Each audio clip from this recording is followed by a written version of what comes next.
మనతాన ఎమ్మెల్యేలు ఏ సూత పంచాయి పెట్టుకుంటుర్రు, అరే ఎగిరెగిరి పడుతుర్రు అనుకోరాదు. ఇగో గిదే మరిగా పక్క రాష్ట్రం ఆంధ్రప్రదేశ్ చంద్రబాబు సార్ ఉన్న ఇలాకల ఏ ఎక్కడిది పడి పడి నవ్వుతుర్రు అనుకోరాదు. మరి ఎందుకు నవ్వుతుర్రు ఏం కథ ఇక మీరే చూడరు ఒకసారిగా.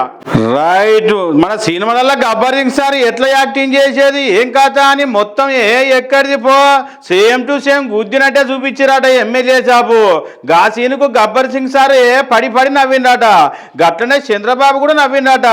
24 గంటల అసెంబ్లీలో కొట్టాటలు పంచాయతీలు గసుముటి పని చేసేటోళ్ళు ఇగో సాంస్కృతిక కార్యక్రమాలు ఫంక్షనాల్లో పెట్టి ఏమున్నాయా నవ్వుకురు అనుకోరాదు. స్పీకర్ రఘురామకృష్ణరాజు సుయోధనుడు పాత్రలో ఇరగదీసిండు అనుకోరాదు. మంత్రుల కందుల దుర్గేష్ బాలచంద్రుడుగా బుజ్జి బుజ్జి వేషాలు వేసానని చంద్రబాబు నాయుడు అయితే పడి నవ్విండు.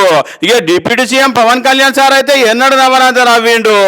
ఏకపాత్ర మేళ రఘురామరాజుకు ఫస్ట్ ప్రైజ్ వచ్చింది, కందుల దుర్గేష్ కు సెకండ్ ప్రైజ్ ఇచ్చిర్రు. కూడా మన తెలంగాణ అసెంబ్లీలో పెడితే మంచిగా ఉండని అందరూ అనుకోబట్టిరి.